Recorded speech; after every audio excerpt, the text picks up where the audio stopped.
Bienvenidos a Con España a Vueltas. Lo que acaban de escuchar es el jarabe democrático recibido por el presidente del Gobierno, Pedro Sánchez, esta semana. Y es que cada vez que pisa la calle recibe el rechazo ciudadano. Y no es para menos porque la situación económica e institucional está más que degradada. Desde el punto de vista económico, la productividad no termina de crecer y las horas trabajadas tampoco terminan de crecer. Creamos empleos, sí, pero más bien los repartimos. Y no somos capaces de ganar competitividad en el mundo. A pesar de ello, el presidente se permite acudir a foros internacionales y presumir de la economía española. Y ahora ya no es que vayamos como un cohete, es que somos el benchmark para la comunidad internacional, vean. Todo el toro herido, recordemos, de ese semanario, ¿no?, que decía Spain, en la portada del The Economist, de hace poco más de una década, hemos pasado a ser un pata negra ibérico que se cotiza en todo el mundo. Un pata negra cotizado en todo el mundo, o sea que excesos verbales todos. Parece que el presidente no tiene abuelas, porque es que desde el punto de vista institucional la situación está más que degradada también. El presidente está acosado judicialmente por el caso Begoña, su mujer, por el caso del hermanísimo, en Badajoz, el pasado viernes hubo testifical, el fiscal general del Estado, donde esta semana hemos conocido informaciones muy relevantes. Su número 2 revela en sede judicial que él tuvo una conversación con el fiscal general del Estado y le pregunta: Álvaro, ¿tú lo has filtrado? Ahora eso no importa, esa fue la respuesta. Pero es que además el responsable de seguridad cibernética reconoce también en el juzgado que no existía un protocolo de borrado, es decir, que lo borró porque le pareció oportuno, para borrar pruebas. Por cierto, absolutamente inútil porque la UCO ha conseguido un programa informático israelí que permite recuperar mensajes borrados. Pero en fin, con toda esta situación absolutamente alucinante, el presidente se permite salir a los medios y sacar pecho. Y el fiscal general del Estado también, porque no es que crean que se arruga después de lo que está cayendo, se permite salir y presumir de lo bien que lo está haciendo y de lo importante que es la Fiscalía para defender la ley y orden. Oiga, por favor de no violar la ley y el orden por lo menos. Pues nada, el fiscal general del Estado, otro, que no tiene abuelas. Que la Fiscalía es noticia, que el fiscal general del Estado es noticia, y también a eso nos vais a tener que acostumbrar cuando trabajéis. También os vais que somos garantes y somos la esencia de esa seguridad jurídica, para que todos los... Pues claro que la Fiscalía es garante de la seguridad jurídica, pero una Fiscalía que no esté imputada, como ocurre con el fiscal general del Estado, que es una situación absolutamente anómala. ¿Y qué pasa? Pues que con esta situación, ¿qué es lo que se le ha ocurrido al Gobierno? Inventarse una ley de amnistía preventiva. Como no puedo solucionarlo y como tampoco controlo a los jueces, me invento una ley, fuerzo a mis socios parlamentarios y aquí paz y después gloria. Borro todo lo que está, afecta a los procesos que en marcha y sigo para adelante, porque los jueces, al fin y al cabo, forman parte de esa fachosfera con puñetas. En fin, alucinante. Pero es que el Gobierno, además, salvo el CIS, que le sigue otorgando beneficios, sigue sin mayoría parlamentaria suficiente. Y atención, porque estamos ya en el segundo año de prórroga presupuestaria, que se dice pronto. ¿Y qué es lo que ha hecho Puigdemont? Apretar todavía más. El pasado viernes rompe amarras con el Partido Socialista, así lo decía. A partir d'avui suspenem les negociacions polítiques amb el PSOE per qüestions sectorials. Perquè fins que no es resolgui aquesta crisi, crec que no podem continuar negociant res a nivell sectorial amb algú que de moment no ha recuperat la nostra confiança. Pues nada, Puigdemont dice que vale, que sí, van a seguir negociando cosillas, pero que los temas de fondo y desde luego el presupuesto no. ¿Y qué pasa con un gobierno que no tiene presupuestos? Pues hombre, que lo lógico es que se disuelva y vuelva a repartir cartas, es decir, vuelva a convocar elecciones anticipadas. Eso sería lo razonable, lo que piensa incluso Pedro Sánchez, o más bien lo que pensaba. Echamos manos de la hemeroteca. Creo que es la responsabilidad del presidente del Gobierno, primero intentar sacar adelante esos presupuestos. Y si no lo saca adelante, yo desde luego en su lugar anticiparía las elecciones, pero si el presidente del Gobierno no está dispuesto a hacer ni lo uno ni lo otro, lo que tiene que hacer desde el punto de vista constitucional es someterse a una cuestión de confianza. Esa moción de confianza que le están pidiendo desde Junts y que el Partido Socialista se niega a tramitarla. De momento siguen ganando tiempo, el Partido Socialista gana tiempo, Junts parece que se conforma, aunque tampoco demasiado. En fin, una tensión y un desgaste absolutamente innecesario. ¿Y cuál es la receta? Pues oye, aguantar y echarnos un baile. El modelo venezolano. ¿Cuál es la receta de Maduro en una situación actual de absoluto desgaste y de crisis económica brutal? La rumba, como lo están oyendo. En Venezuela el derecho a rumbear otra vez, un derecho fundamental que debería constitucionalizarse, el derecho a la rumba, porque ¿qué somos nosotros si no rumbeamos jueves, viernes, sábado y domingo? No somos nada. Pues claro que sí, el derecho a la rumba, ¿cómo no? Y además las Navidades en octubre y lo que haga falta. En fin, alucinante, pero es que desgraciadamente esto que parece de risa es el modelo que se está siguiendo en España. Y menos mal que en medio de todo este entorno siempre hay alguien digno. Su Majestad el Rey ha hablado esta semana en la reunión con embajadores y ha advertido del problema que supone violar la separación de poderes. Responsabilidad que concierne a todos, autoridades y ciudadanos, de manera cotidiana, con acatamiento de sus normas y respeto a sus valores y equilibrios, como la tolerancia, el pluralismo, la separación de poderes, la transparencia. Bueno, y todo pendiente de lo que ocurrirá mañana. Como saben, será la toma de posesión de Donald Trump. No solamente se produce un cambio importante y trascendental en Estados Unidos, sino que va a tener un impacto sin discusión en toda la región y, desde luego, en todo el mundo. Ahí está Santiago Abascal, que le han preguntado sobre el papel de España en el mundo y, en concreto, en Hispanoamérica, y esto es lo que decía. Ha sido el único imperio pentacontinental de la historia. Bueno, pues vamos a hablar, por supuesto, de esa importante toma de posesión de Donald Trump y de los impactos que puede tener en América y también en España. Como ven, temas apasionantes, la semana ha sido intensa y lo que viene será todavía más intenso. Arrancamos.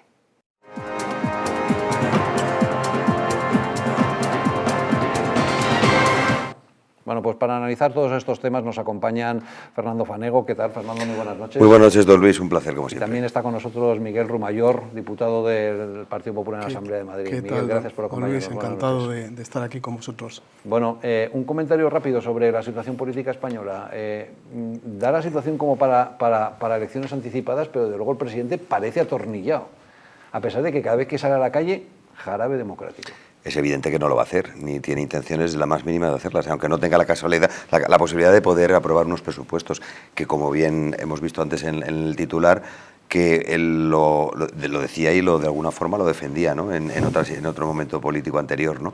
Por la boca muere el pez, y no deja de ser una forma más clara de lo que es la propaganda comunista o socialcomunista que nosotros ahora mismo vivimos. Ellos no pueden cesar no pueden dejar de hacer lo que ellos han construido o están construyendo, ni por parte del Ministerio Público, en el caso del Fiscal General del Estado, ni por parte del Ejecutivo. Es decir, tienen que poner esas caras que están poniendo, pese a que el jarabe democrático que en la calle para él apenas le afecta, es decir, porque sigue haciendo exactamente lo mismo. Ya, él sabe... Pero porque tiene un síndrome de Moncloa de caballo. Ya, pero hay una cosa que por el señor Sánchez no pasa desapercibido, es el tema de la justicia. O sea, él tiene un cierto cerco con el que no cuenta, claro, con la claridad suficiente de poder... Y eso explica la ley de amnistía preventiva, supongo, ¿no, Miguel? Sí. Es que como no controla la justicia, pues oye, pues me protejo, burladero. Sí, yo de todas maneras, la pregunta que le hacías a Fernando al principio, a mí me parece que esto ya es indiscernible. Es decir, yo creo que la situación no tiene una lógica que se pueda aplicar. Yo he visto hace un rato a Maduro hablando de samba, y a mí Sánchez ya me empieza a recordar a un dictador centroamericano. Es decir, uno se coge a Roa Bastos, se coge Yo el Supremo, o se coge el Otoño del Patriarca, y no hay ninguna lógica. Es decir, Sánchez ya no actúa con lógica. Claro. Y todo lo que está haciendo, yo no creo que haga cálculos, lo digo, no sé qué pensáis vosotros, que vayan más allá de la mañana. De pasado mañana, sí. Sí, de la propia mañana. Está en la permanente supervivencia Entonces, política del corto plazo. Lo que va a pasar, pues, si es que no cuadra nada con nada, ahora iremos hablando, pero cada acción no cuadra con la anterior. y todo el ejército de gente que tiene alrededor, lo único que hace es plegarse. Pero le da lo mismo. Ahora, solamente hay un freno que se llama el Supremo. Por eso es tan importante la amnistía preventiva que pretende aprobar. Ya veremos a ver si sale adelante, porque ha recibido la crítica de todas las asociaciones judiciales, la queja ante Bruselas, incluso un editorial crítico por parte del país. Lo vamos a analizar enseguida y vamos a tener un juez con nosotros para analizarlo, pero antes quiero que hablemos de Venezuela, porque sigue todavía pendiente esa toma de posesión fake por parte de Nicolás Maduro, ese que quiere constitucionalizar el derecho a la samba, a la rumba, perdón, que es alucinante, ¿no? Pero bueno, el verdadero presidente, Edmundo González, el candidato elegido por el pueblo y además de largo, está en una gira por Hispanoamérica. Ha estado esta semana en Costa Rica y esto es lo que ha dicho. Venezuela está tomada por carteles de la droga, por movimientos guerrilleros, por gente de los más reacios antivalores. Así que nosotros vamos a continuar predicando lo que fue nuestro lema en la campaña de una transición en paz y en democracia. Vamos a ver, Edmundo González dice que quiere una transición en paz y pacífica, básicamente modelo español de la ley a la ley, pero después de decir que Venezuela es un narcoestado. Creo que no es posible aplicar el modelo español, me parece. Es que el modelo que tiene ahora mismo Maduro, os recuerdo que fue, de alguna forma y directa, transmitido por políticos españoles.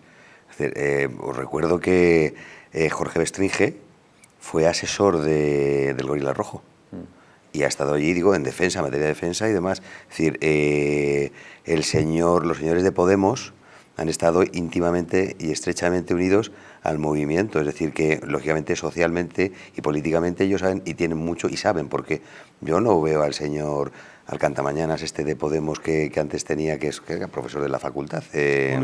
Iglesias. Monedero, exactamente.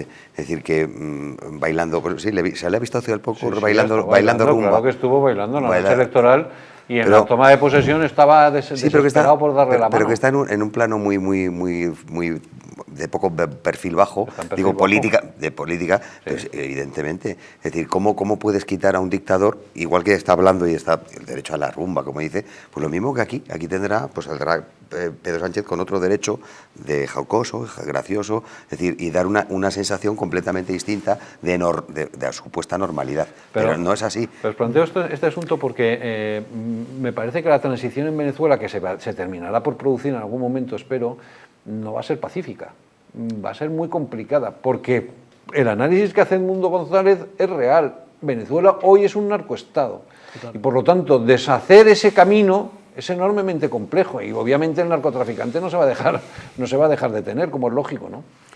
Yo creo que es muy complicado que en este momento todo lo que está sucediendo en Venezuela tenga una transición como la nuestra, que fue una transición ejemplar, porque estamos delante de un señor que es un delincuente. Claro. Del que además la DEA ha duplicado, es decir, ahora está pidiendo 25 millones de dólares, ¿no? Y todos los que están alrededor de él lo son. Es impresionante el silencio del gobierno y es impresionante la postura de la extrema izquierda, eso ya lo esperamos, ¿no? Pero que un partido democrático, el PSOE, esté callado. Es que el otro día, perdonadme, estuvimos en una manifestación por Venezuela y es que a favor de la paz y todo esto, y es que intervino mucha gente.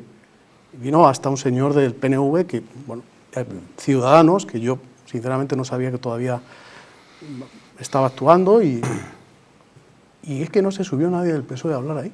Bueno, hay. Por ejemplo, Felipe González ha hablado de manera muy clara. Habló Feijóo de que Felipe González estaba apoyando eso. Sí. Pero estoy seguro que dentro del Partido Socialista hay mucha gente, pero desde luego el sanchismo ha tomado una posición clarísima, que es nos ponemos de perfil. Absoluto. Quiero que recuperemos unas declaraciones de Felipe González. Es un terrorista profesional que llama terrorista a los que se oponen a él. Ha matado a muchos jóvenes, ha detenido otra vez a un montón de gente, etc. Y los acusa a los otros de que no quieren la paz. Bueno, Felipe González es contundente, estamos hablando de un delincuente.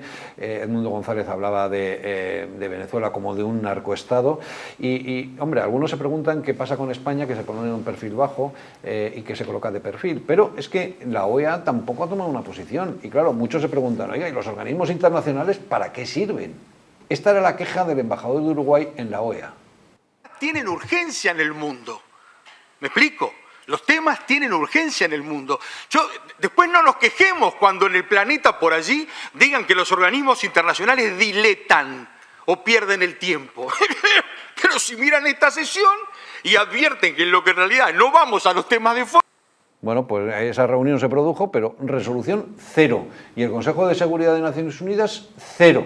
Y el Tribunal Penal Internacional, de momento, no resuelve. Y la Unión Europea, palabras, pero ejecución ninguna. Claro que todos están esperando a la toma de posesión de Trump mañana. Y mientras tanto, Maduro, pues a eso, a rumbear. Derecho constitucional a rumbear. Vamos a escucharlo de nuevo porque es alucinante. En Venezuela el derecho a rumbear otra vez. Un derecho fundamental que debería constitucionalizarse. El derecho a la rumba. Porque ¿qué somos nosotros si no rumbeamos jueves, viernes, sábado y domingo? No somos nada. Bueno, pues ese es el presidente, pero es que su número 2, Diosdado Cabello, es todavía más fino. Y además de decir ese tipo de tonterías, amenaza, no veladamente, sino directamente a la Iglesia Católica. Dice que desde los púlpitos se está haciendo política y que si quieren hacer política, que se presenten a las elecciones. Pero fíjense el tono. Perdónenme mis hermanos aquí, sacerdotes, siempre ponen la nota discordante los curas que dan la misa, porque no respetan a los que están allí.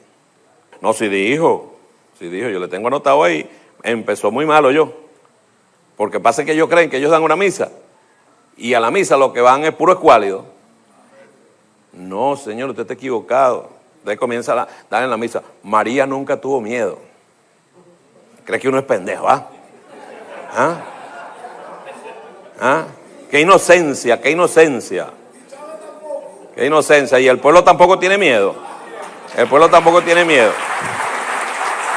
Si no botan el café, rompen la taza, pero la vaina es en la entrada o en la salida. Yo no tengo nada en contra de ellos. Ejerzan su cuestión política si quieren, pero asúmanse políticos, que están en campaña, porque están en campaña, y listo. A lo que sí les puedo decir que ustedes no tienen un telefonito para hablar con Dios, el telefonito para hablar con Dios lo tiene el pueblo. Hablan directico con Dios, yo. Bueno, son palabras peligrosas porque palabras muy parecidas las pronunció Daniel Ortega en Nicaragua y ahora mismo hay un obispo, el obispo de Matagalpa, expulsado del país, se encuentra en la Santa Sede, el obispo auxiliar Silvio Báez de Managua se encuentra en Miami, hay varios sacerdotes expulsados del país en Estados Unidos, otros cuantos han tenido que ir a países de la zona y prácticamente todas las órdenes religiosas han sido expulsadas, incautado todo su patrimonio, así que eso es el camino que parece que está marcando en Venezuela. Por eso, desde Estados Unidos se lanza una advertencia clarísima. Marco Rubio, que va a ser el próximo ministro de Exteriores, el canciller, a partir de mañana mismo, dice lo siguiente en relación a Venezuela. Las elecciones fueron absolutamente fake.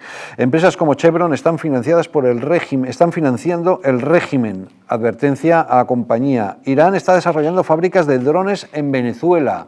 O sea que no vamos a permitir que el eje del mal se instale en el patio trasero, si me permiten la expresión. Y además están otorgando pasaportes ilegítimos a Hezbollah.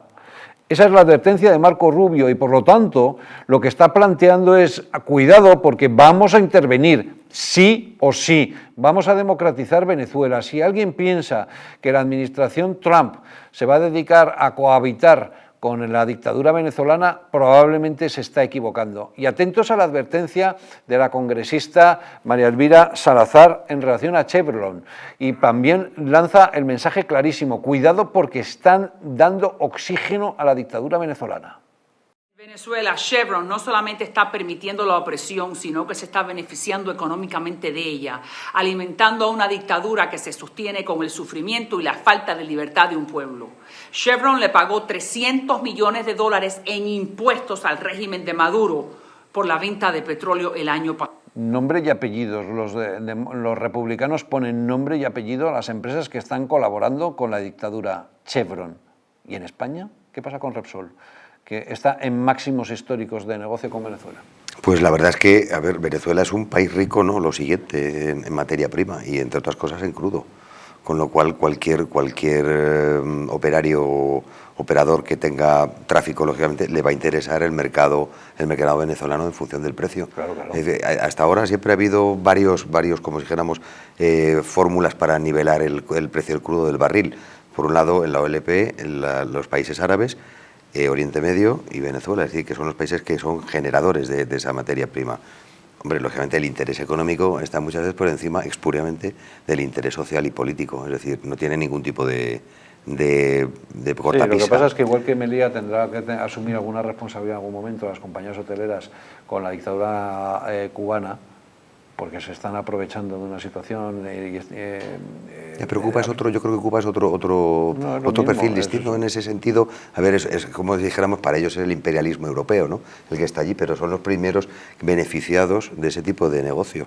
Es decir, lógicamente el staff cubano del gobierno. Por eso. Pero en Venezuela pasa exactamente lo mismo. Ya, pero estamos hablando del crudo, que es otro negocio que va por otro derrotero, entiendo. Es decir, que no es lo mismo que el turismo. Ya. Es decir, el crudo es distinto y, de hecho, una de las pero bueno, me ha llamado la atención que que se pongan nombres y apellidos a Chevron y que la crítica es que le está dando 300 millones de euros por impuestos, que es lo que está dando, que no sé cuál es la cifra de Repsol, pero es una cifra importante. Sí, bueno. Y sí sabemos que Repsol está en máximos históricos de negocio de crudo con Venezuela. Bueno, que yo creo que también alguna responsabilidad, y a lo mejor el gobierno de España también podía escoger el teléfono, digo yo, ¿no? Pues es posible, sí. Bueno, probable. En fin, con esta situación Marco Rubio insiste, oye, no vamos a permitir que las fronteras sigan sin estar custodiadas y que además sea un tráfico de narco absolutamente inaceptable. En nuestro propio hemisferio, narcoterrorismo, dictadores y déspotas aprovechan las fronteras abiertas para promover la migración masiva, para traficar mujeres y niños y llenar a nuestras comunidades de fentanilo y de criminales violentos. Bueno, pues eso es lo que plantea Marco Rubio y, por lo tanto, vamos a proteger las fronteras y no vamos a permitir que ese narcoestado llamado Venezuela genere inestabilidad en nuestro país. Bueno, y mientras tanto, ¿qué es lo que hace España? Pues ya hemos dicho que absolutamente nada, se coloca de perfil, probablemente por esos vínculos entre el gobierno español y la dictadura venezolana, pero es que además ponemos dinerito encima de la mesa para cooperación al desarrollo. Quien está investigando no solamente el dinero para Venezuela, sino también para Dominicana y para prácticamente todos los países, es Pablo Cambronero, exdiputado del Congreso de los Diputados. Pablo, gracias por acompañarnos. Hola, muy buenas, don Luis. Encantado de estar con ustedes. Muy buenas noches. Bueno, ¿qué es lo que sabemos del dinero de los contribuyentes españoles a Venezuela? Bueno, en el estudio que hemos hecho, como tú muy bien has dicho, de la AECID, pues AECID, que perteneciente al Ministerio de Asuntos Exteriores de Álvarez, pues hemos visto que desde 2020 a 2024 se han entregado la friolera de 1.670 millones de euros por el mundo.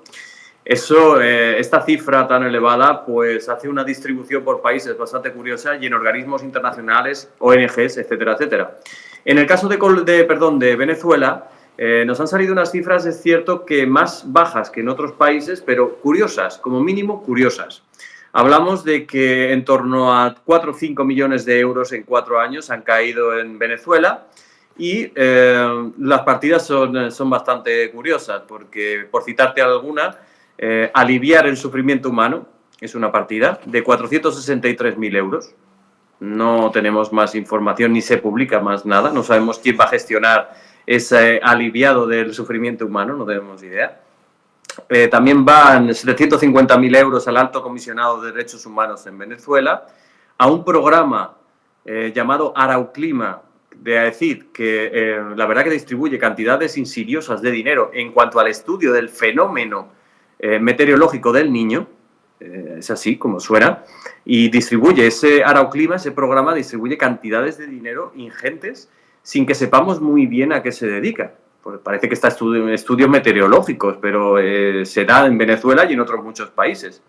También la Cruz Roja, como no, siempre está presente en todos los países a la hora de recibir dinero, y otras muchas partidas que se van distribuyendo a lo largo del tiempo y que invitan a pensar, si uno es mal pensado, vamos a dejarlo ahí, que la ECID, el Ministerio de Asuntos Exteriores de Álvarez y por lo tanto Pedro Sánchez, está enviando dinero a Venezuela sin que tengamos constancia, al menos, o sepamos muy bien a qué se está dedicando ese dinero, o si directamente este dinero, que como ya he dicho no es que sea una cantidad grandísima, pero sí que es cierto que es un dinero que no sabemos dónde va, no sabemos quién lo distribuye y para qué se usa. Y que además probablemente tampoco está auditado ni hay rendición de cuentas, porque todo eso va a chiringuitos, ¿no? A las mal llamadas ONGs, que en realidad son GES, porque toda su financiación proviene del dinero público, es decir, es dinero gubernamental. ¿Y eso cómo se utiliza? ¿A dónde va? ¿Cuál es el resultado? ¿Cuál es la rendición de cuentas? No sabemos absolutamente nada. Exacto, don Luis, ese es el asunto, que no sabemos absolutamente nada. Son 1.670 millones, de los que justificados hay muy pocos, y que nos estamos encontrando con auténticos disparates en muchos países. Podemos citar, como trayéndolo a colación, como también habéis mencionado a Cuba, que, por ejemplo, nuestro gobierno admite que Cuba es un gobierno dictatorial y que ejerce la represión coactiva contra los disidentes. Pues bien, enviamos en 2023 300.000 euros al Tribunal Supremo Popular de Cuba, por ponerte un ejemplo. Es una cosa muy curiosa cuando ese tribunal está condenando por ejemplo, a manifestantes a 20 años de prisión por manifestarse en contra del régimen. Es muy curioso y me estoy encontrando con sorpresas muy desagradables y desde luego que hace falta un auditado muy profundo de este dinero, porque hay que recordar que estamos hablando de cantidades muy grandes de dinero que van a sitios muchas veces que no deberían ir y a destinos y menesteres que tampoco deberían financiarse desde el Estado español. Y lo grave, Pablo, es que en vez de ir a fortalecimiento institucional va exactamente a lo inverso, a apuntalar dictaduras como la venezolana o la cubana, que lo que hacen es violar los derechos humanos y violentar las libertades de sus propios ciudadanos. Pero es que también sorprende la facilidad con la que se entrega dinero público fuera de España y la cicatería que se tiene cuando ocurre una desgracia como la gota fría en Valencia, ¿no? Es una doble vara de medir que no se entiende muy bien. ¿Por qué se es tan cicatero con los propios y tan generoso con los ajenos? Esto nos invita, don Luis, a pensar bastante mal. Eso sucede siempre, porque cuando hay un problema en España o tenemos una catástrofe como fue la gota fría en Valencia, y vemos que el desastre económico, personal y de todo tipo es gigantesco y se mueren las ayudas en una marea burocrática que las ralentiza hasta casi hacerlas inexistentes, y vemos que luego cuando vamos a repartir dinero en el extranjero se hace con muchísima alegría, se reparte, no se audita, y una vez que sale del país pues no sabemos muy bien dónde va. Pero sí que sabemos que sale de los presupuestos porque el Ministerio de Hacienda coloca cada una de esas partidas inmediatamente. Hay que poner como ejemplo pues el último del ministro de Asuntos Exteriores, Álvarez, que ha destinado 24 millones de euros a Gaza, pero es que la frase que ha utilizado ha sido un ejemplo típico de lo que me estoy encontrando en la ECID, porque ha dicho, vamos a destinar 24 millones inmediatamente a Gaza, que pueden llegar a ser 50 millones rápidamente. Claro. Esa ha sido la frase que ha utilizado literal, que pueden llegar a 50 millones rápidamente. ¿Cómo? ¿Cuáles son las necesidades? Esto no se audita. ¿De dónde sale ese dinero? Sí. ¿Por qué lo enviamos? ¿Para quién lo enviamos? Sí. ¿En qué se va a usar? Nada, no sabemos nada. Y sin necesidad de que la pidan, ¿eh? No como los valencianos. Nada. No es innecesario nada, y además es una cantidad que varía de 24 a 50 rápidamente. Palabras textuales del ministro. Es alucinante. En fin, vamos a seguir muy pendientes, Pablo Cambronero, de ese informe, de ese cuentagotas que vas lanzando a través de las redes sociales, porque la verdad es que es inquietante la alegría con la que se utiliza el dinero público por el mundo cuando en España tenemos problemas gravísimos. Pablo Cambronero, ha sido un placer. Gracias, buenas noches. Es un placer, como siempre, don Luis. Buenas noches. Un abrazo. Bueno, vamos a ir a una breve pausa y a la vuelta vamos a hablar sobre las propuestas de vivienda, sobre eso de que la economía española es la pata negra del mundo y vamos a tener la ocasión de hablar con un experto inmobiliario. Va a ser enseguida, pero antes, si están a la vuelta de Navidad y necesitan adelgazar de manera urgente porque se han pasado de polvorones, yo les recomiendo el Pack Express. En apenas 2 días van a poder adelgazar de manera urgente. Si quieres perder perder esos kilillos y volver a utilizar prendas que tanto te gustaban, Naturhaus te trae la forma más rápida y eficaz de hacerlo. En tan solo 2 días podrás bajar de peso gracias a ese Pack Express. Es un producto de Naturhaus que contiene todas las comidas y dietas necesarias para perder peso en tan solo 48 horas. Te ofrecen un servicio personalizado, no tendrás que saltarte comidas ni pasar hambre. El Pack Express se adapta a ti, así que no lo pienses más y acude a tu centro Naturhaus más cercano. Nos vamos a una breve pausa y a la vuelta, vivienda. Creo que es la responsabilidad del presidente del Gobierno, primero intentar sacar adelante esos presupuestos. Y si no lo saca adelante, yo desde luego en su lugar anticiparía las elecciones, pero si el presidente del Gobierno no está dispuesto a hacer ni lo uno ni lo otro, lo que tiene que hacer desde el punto de vista constitucional es someterse a una cuestión de confianza.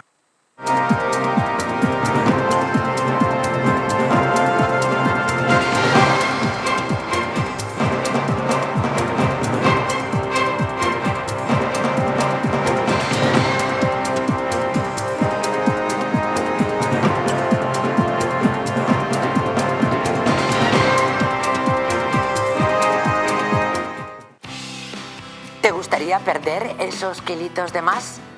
¿Volver a utilizar aquellas prendas que tanto te gustaban? Naturhaus te trae la forma más rápida y eficaz de hacerlo. En tan solo 2 días podrás bajar de peso gracias al Pack Express, un producto de Naturhaus que contiene todas las comidas y dietas necesarias para perder peso en tan solo 48 horas. Te ofrecemos un servicio personalizado, no tendrás que saltarte comidas ni pasar hambre. El Pack Express se adapta a ti. No lo pienses más y acude a tu centro Naturhaus más cercano. El cuidado de la flora intestinal es esencial para el bienestar digestivo, el metabolismo y el sistema inmunitario. La combinación de prebióticos y probióticos de Symbioline Megaflora, con 2 mezclas estandarizadas de LA5 y BB12, aporta más de 35 billones de microorganismos vivos. Y la vitamina B6 contribuye al metabolismo energético normal. Symbioline Megaflora, de Mundo Natural. En Plus Ultra Líneas Aéreas sabemos que las cosas más importantes de la vida no se ven, se sienten. Son esos lazos que nos atan fuerte a nuestra gente, a nuestros sueños, aunque estemos a miles de kilómetros. No importa de dónde vengas o a dónde vayas. En Plus Ultra seguiremos volando contigo para que nunca te falte lo más importante, los lazos que nos unen. Plus Ultra Líneas Aéreas, lazos que nos unen.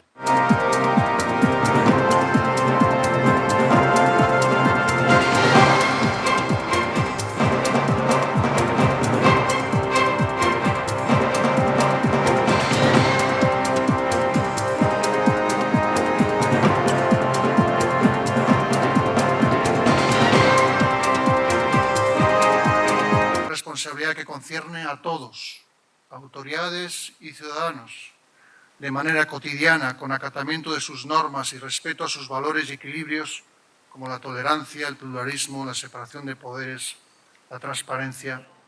Si alguien se pregunta para qué sirve un rey, exactamente para eso, para que en momentos de zozobra como la que está viviendo en España haya alguien con sentido común que ponga los puntos sobre las íes. Bueno, esta semana ha sido una semana muy intensa sobre temas de vivienda. El Partido Popular se reunió el pasado fin de semana en Asturias y lanzó su plan. El lunes el propio presidente también lanzó su plan.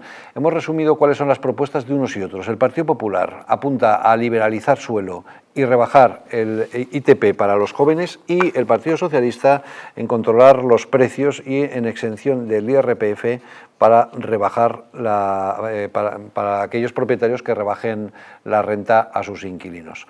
Bueno, ¿qué les parecen las propuestas y cuándo se va a poner solución de una vez a un problema absolutamente gravísimo, porque hay una presión de gente que quiere casa y no hay producto? Miguel.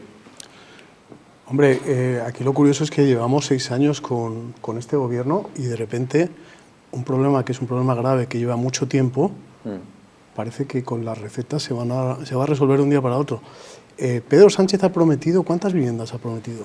Yo es que ya lleva 100.000, es que cada vez que aparece da una cifra. Pero si uno se pone a sumar, pues, ha prometido y ahora de repente lo va a resolver. Ya, pero como decía que él, puedo prometer y prometo, pero este señor, puede decir, es todo paja. Y además, es decir, y sobre todo porque el suelo, y perdona que haya interrumpido, sobre todo porque lo que sí que está claro que la fórmula de ahorro que tenemos en España sigue siendo la vivienda. Y sigue siendo el ladrillo, o sea, con lo cual, quieras o no, vas a tener, es una moneda, como si dijéramos, importantísima de ahorro en España. En otros países no, porque en los países del norte de Europa o cualquier otro país, el tema del alquiler es una cosa como natural, normal, ¿sabes? No, ya no tanto la propiedad, pero aquí es como una cosa muy incisiva e importante en la economía de España. Absolutamente. Y lo que está claro es que intervenir el mercado, crear inseguridad, crear agencias para repartir la vivienda, enfrentar a inquilinos y a propietarios, esto me parece una cosa tremenda, ¿no? Cuando el 80% de las personas en este país son propietarias. Se habla de los fondos buitres que tienen una mínima cantidad. Y el gobierno va a hacer que es que me parece que es todo como fantasioso, ¿no? Y sobre todo porque es una política, yo creo que social, más bien de política, pero para tratar de llevarse los votos que necesita, vender una cosa cuando sabes perfectamente, como tú bien has dicho, querido Miguel, que si hay algo que tenemos en España y escucha, desayunamos, comemos y cenamos con ella, es la inseguridad. Total. Yo soy abogado de profesión, es decir, yo veo la justicia a nivel normal, es decir, de la calle, claro, no a nivel político, ¿no? Pero tú sabes perfectamente que si hay alguna cosa en la que de alguna forma esa aspereza y sobre todo te echa para atrás si quieres alquilar, si no quieres alquilar, te llegas a ser malo al propietario con el futuro inquilino, porque dices, prefiero tener la casa cerrada o no alquilarla o hacer un casting de las personas que vayan a meter, y si hay niños menores, pues no cojo a nadie con menores, porque luego... Es que eso de la protección de la vulnerabilidad se ha dado la vuelta. Claro. Porque dices, no, es que como si tiene niños menores no le puedes expulsar si no paga la renta, pues entonces no se lo alquilo. Tiene que llamar a asuntos entonces, ¿qué pasa? sociales. Pues que las personas vulnerables no acceden, pero pasa lo mismo con el acceso a la propiedad. Igual. Como la normativa hipotecaria se ha endurecido tanto, ¿qué han hecho los bancos? Pues ya no concedo créditos si no cumple con todos los requisitos. Entonces, claro, tienes que ser supermillonario para que te den una hipoteca. Pues si no se come entonces, hombre, vamos a relajar un poco las condiciones, ¿no? Y si alguien no paga, pues obviamente tendrá que ser ejecutado. Es que eso tiene que ser así, porque si no hay seguridad jurídica, los bancos no van a conceder préstamos. Y lo mismo ocurre con el crédito promotor. Vamos a recuperar la normalidad, porque es verdad que en la crisis financiera se establecieron medidas extraordinarias, pero no estamos en una situación extraordinaria. Y es verdad que en la pandemia también se establecieron medidas extraordinarias, pero ya no estamos en pandemia tampoco. Claro. No, y es que además hay una cosa paradójica, que es que la gente más vulnerable también es la que más está sufriendo con todo eso. Claro, porque efectivamente... totalmente de acuerdo. La gente no arriesga es que se da la vuelta, es un boomerang. No arriesgas a alquilar más que el que tiene capacidad económica. Claro. O sea, es que al final vas haciendo, desde el socialismo, unas reglas y unas normas económicas en contra de la gente más sencilla, que no sale adelante porque no te van a alquilar. Se crea toda una estructura de desconfianza que no hay manera. Ahora que está de moda Franco, ¿cuántas viviendas hizo él? El Instituto Nacional de la Vivienda hizo algunas, sí. Unas cuantas, ¿verdad? ¿Os acordáis, no? En la época de... Y ahora está de moda que han vuelto a sacar el Partido Socialista de moda a Franco, ¿no? Es decir, que siempre cada 2 por 3 sacan a pasear a Franco, ¿no? Es decir, que le gusta tanto y porque no saben vivir sin él. Es que en el fondo lo que se ha planteado por parte de la agencia esta es el Instituto Nacional de la Vivienda 2.0, ¿no? Exactamente igual. Y luego hay otra cosa que a mí me llama la atención, que es la interpretación del derecho a la vivienda. Es decir, es verdad que la Constitución explica eso, pero que no existen derechos que perjudiquen a los demás. Claro. Es decir, el derecho a la vivienda, pues el Estado tendrá que crear medidas para que haya vivienda, pero no para quitársela al que la tiene, claro, o a la gente que ha ido haciendo un ahorro. Es que claro, es una concepción en el fondo es una concepción de los derechos marxista.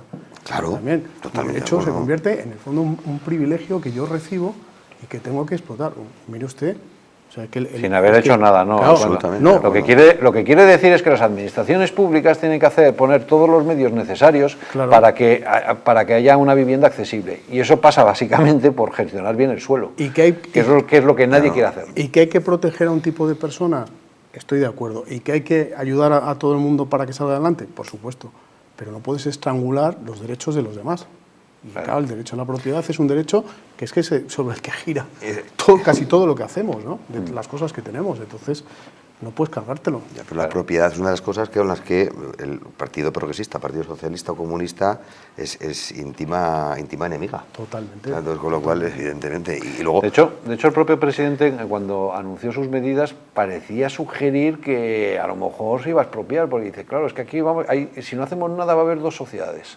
Unas las que reciben en herencia el piso de sus padres y otros los que se pasan toda su vida trabajando y nunca acceden a la propiedad.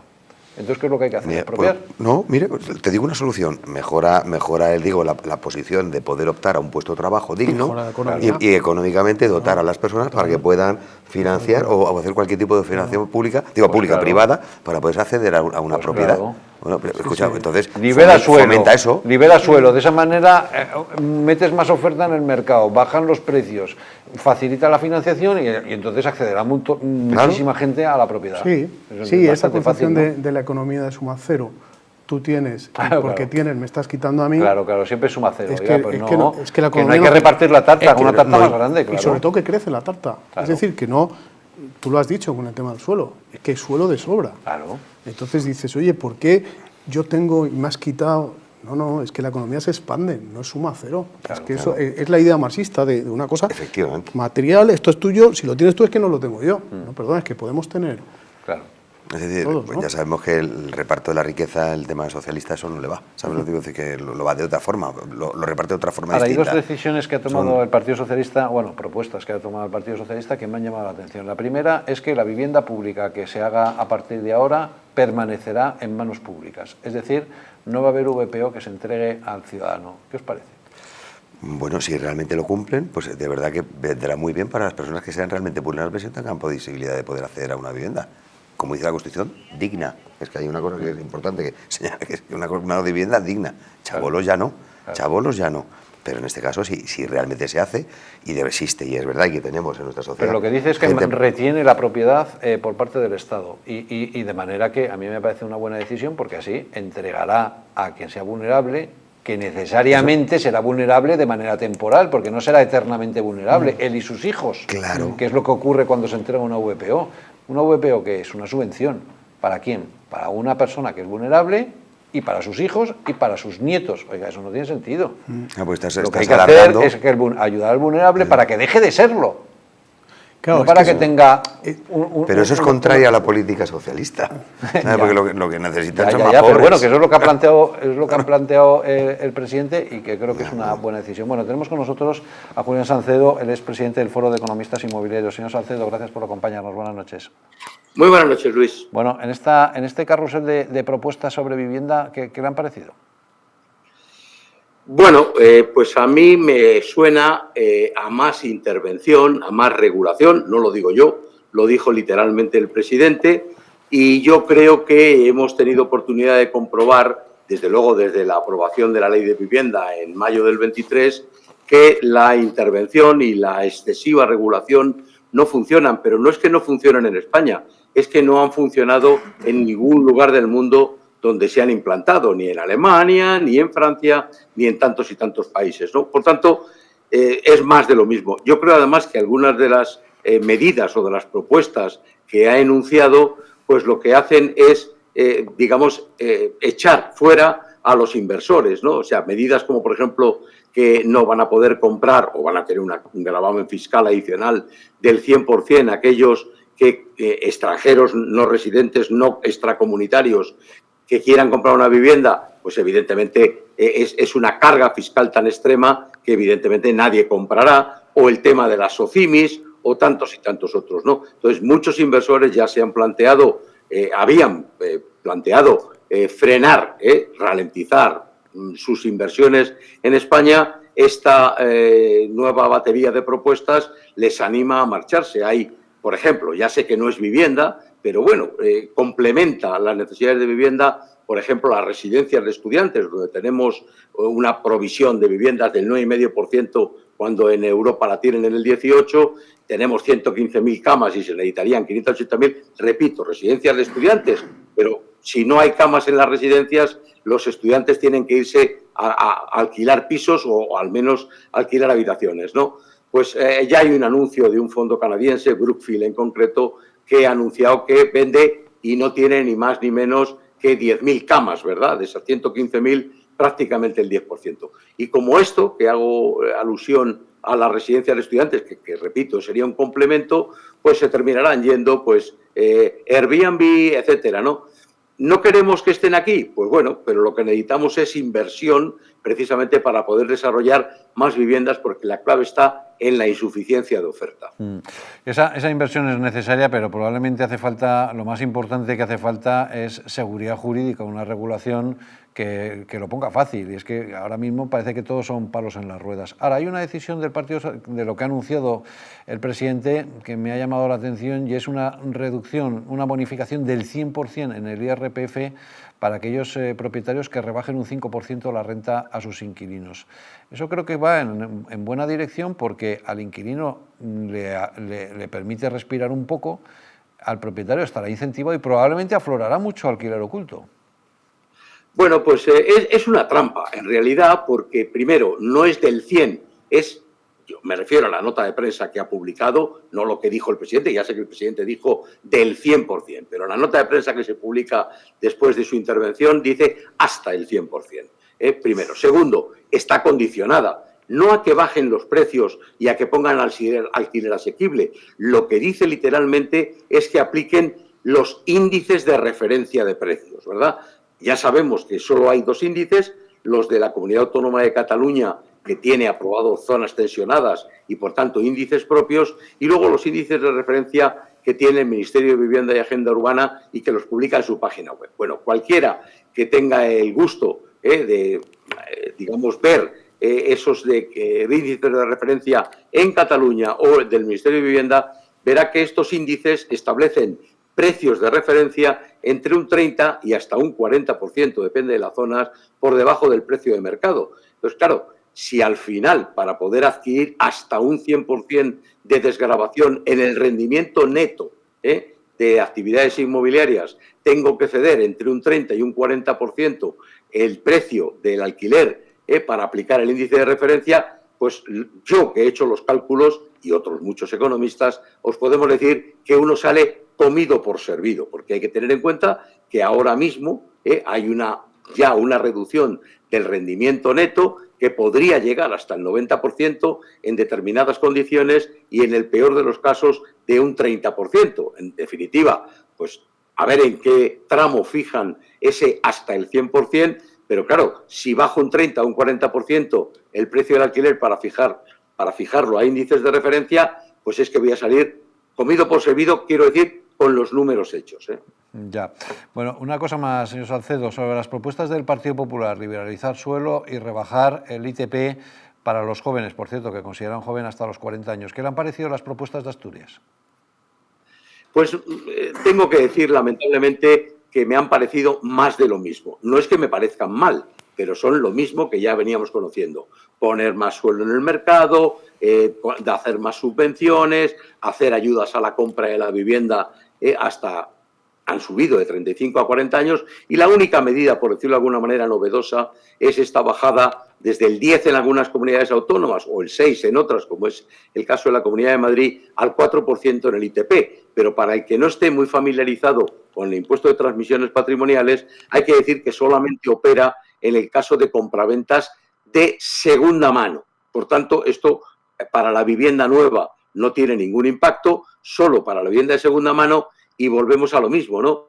Bueno, en la Comunidad de Madrid, por ejemplo, que es una de las que tiene un mayor déficit de oferta, una bajada de 2 puntos en el impuesto de transmisiones patrimoniales sobre el precio de venta, pues prácticamente no tiene gran trascendencia. En una vivienda de 200.000 euros serían 1.200. No creo que eso incentive a nadie. Pero es que además los economistas sabemos que cuando se aplican este tipo de medidas sobre el precio final, termina trasladándose inevitablemente a lo largo del tiempo, pero del poco tiempo, 5 o 6 meses, sobre todo cuando la demanda triplica a la oferta, termina trasladándose al precio. Por lo tanto, esta reducción del ITP del 6 o del 10 en algunas comunidades al 4%, transcurridos unos meses, no muchos, mientras la demanda siga tan fuerte, terminará trasladándose el precio y subirá el precio. Si se quiere aplicar una verdadera política de incentivación, hay que incentivar la bajada de impuestos sobre los costes, no sobre el precio de venta. Creo que el incremento del ITP que ha propuesto el Partido Socialista para los extranjeros tenga demasiado impacto, porque si el extranjero quiere venir a España es porque a España le interesa, le gusta, y por lo tanto, aunque haya un pequeño recargo, tampoco creo No, Luis, perdóneme, pequeño no, dice del 100% o hasta el 100%, es decir, que una vivienda que cueste, pensemos que acaban de quitar las Golden Visa, ¿verdad? Y si os acordáis que las Golden Visa permitían que con una inversión en inmuebles de 500.000 euros o superior, pudieran adquirir una residencia temporal en España. Eso es la Golden Visa. Pues imaginemos a alguien, ya han quitado la Golden Visa, pero imaginemos un extranjero extracomunitario, un no residente extracomunitario, que quiera comprar una de esas viviendas que antes le daban acceso a la Golden Visa de 500.000 euros y le metan un gravamen fiscal, ITP o cualquier otro impuesto de nueva creación de otros 500.000 euros. Es decir, una casa cuyo precio en el mercado sea de 500.000 euros, aplicado el gravamen, le costaría a ese extranjero no comunitario 1 millón. Evidentemente, nadie paga un 100% por encima del precio de mercado. También es verdad que las compras de extracomunitarios fueron 27.000. Por tanto, no creo que esto arregle el mercado ni distorsione el mercado, ¿no? Pero vamos, esto es una medida no desincentivadora. No habrá ningún extranjero no comunitario que con un recargo de impuestos del 100% se llame ITP o de otra forma compre una vivienda en España. Claro. Bueno, veremos a ver cómo se ponen patas a este problema, porque hay muchos jóvenes que tienen dificultades para acceder a la vivienda, los precios están absolutamente disparados, todos los expertos apuntan a crecimientos muy significativos, tanto en propiedad como en alquiler para este año, y en algún momento habrá que plantear soluciones. Julián Salcedo, muchísimas gracias, ha sido un placer. Muchísimas gracias, Luis. Un abrazo, muy buenas noches. Bueno, pues eso es lo que está ocurriendo sobre la vivienda, y en materia económica, pues el Gobierno saca pecho, dice que somos la pata negra de la economía, a pesar de que la productividad y las horas trabajadas no despuntan. Lo herido, recordemos, de ese semanario, ¿no?, que decía Spain, en la portada del The Economist, de hace poco más de una década, hemos pasado a ser un pata negra ibérico que se cotiza en todo el mundo. Bueno, pues ese era el ejemplo de Sánchez, decía que la economía iba como una moto, ahora como un cohete, y finalmente que somos los pata negra. Pero fíjense la realidad, y es que los pensionistas, por ejemplo, antes estaban pagando 26 días, ahora están pagando 41 días de su pensión.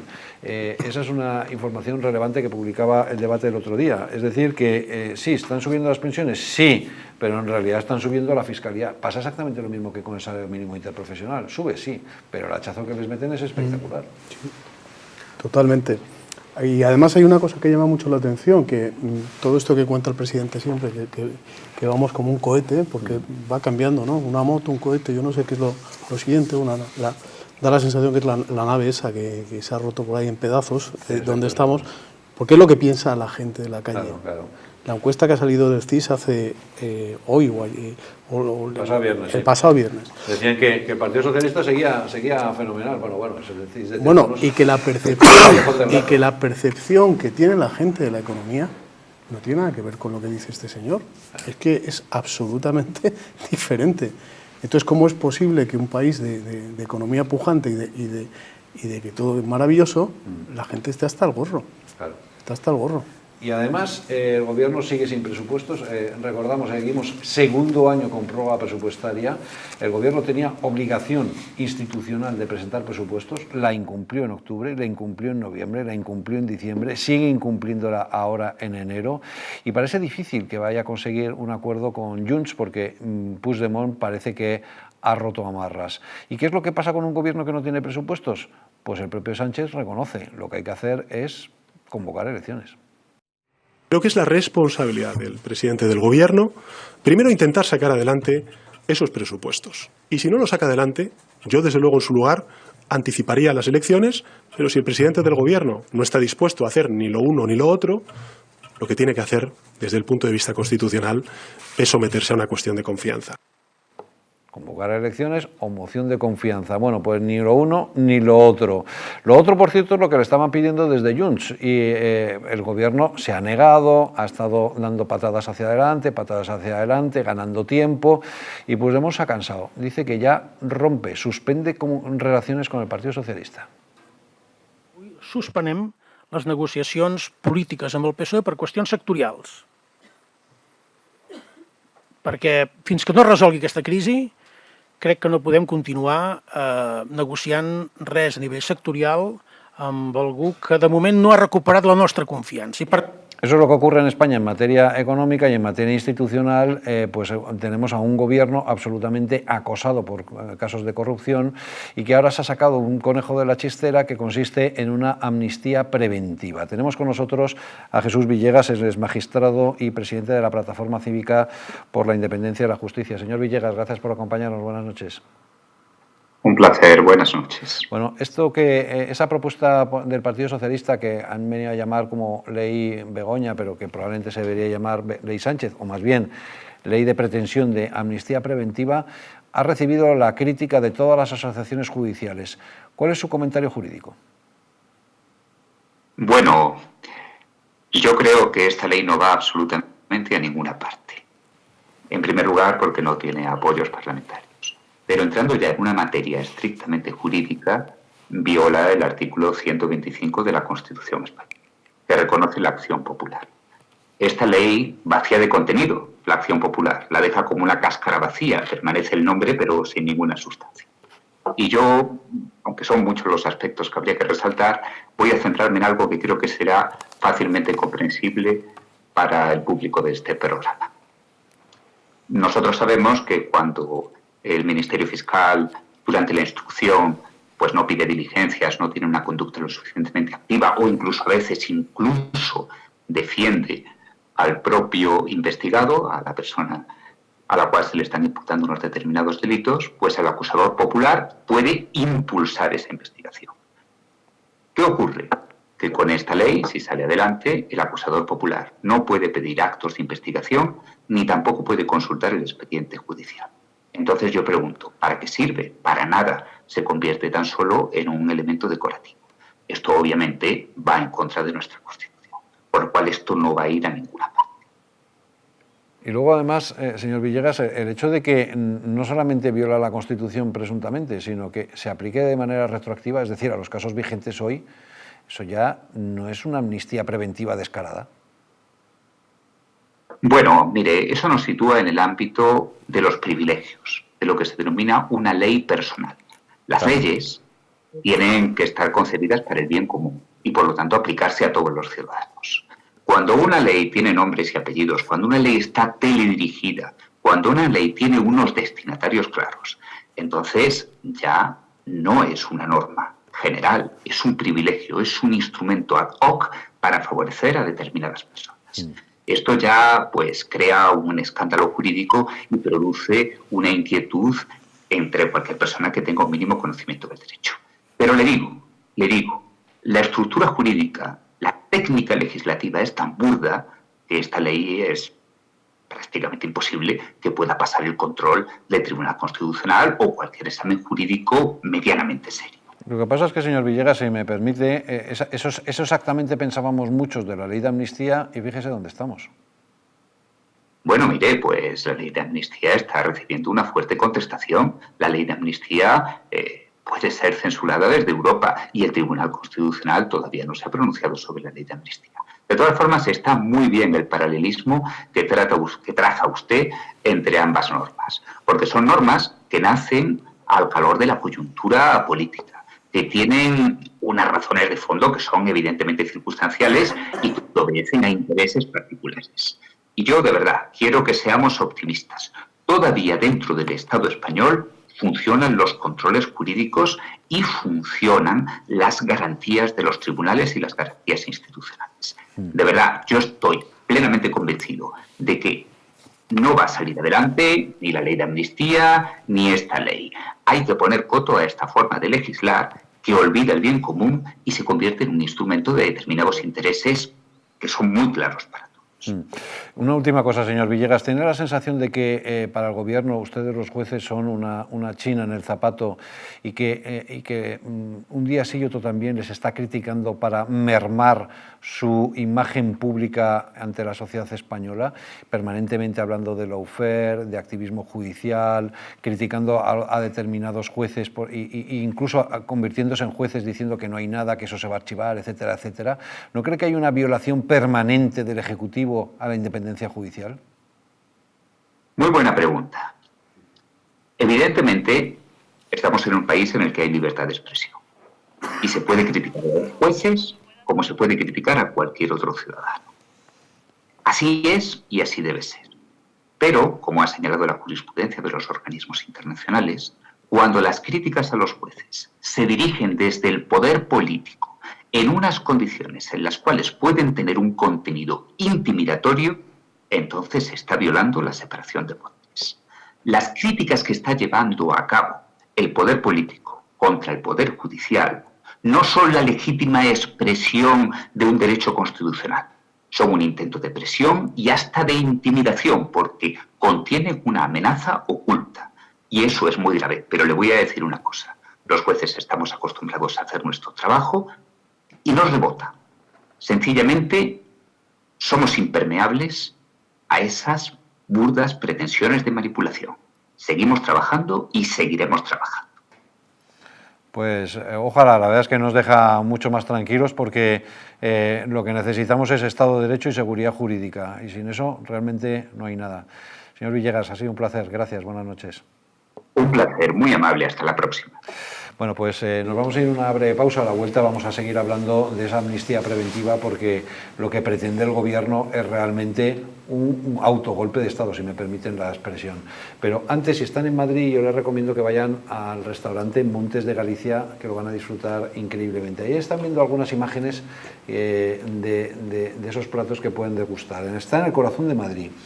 Donde la tradición gallega se encuentra con la innovación culinaria. Ahí puedes saborear mariscos frescos, carnes jugosas, postres caseros, todo preparado con ingredientes de alta calidad.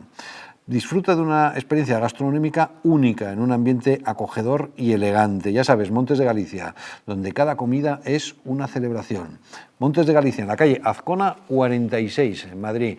Bueno, vamos a esa pausa y a la vuelta les hablamos de esa pretendida amnistía preventiva. Ha sido el único imperio pentacontinental de la...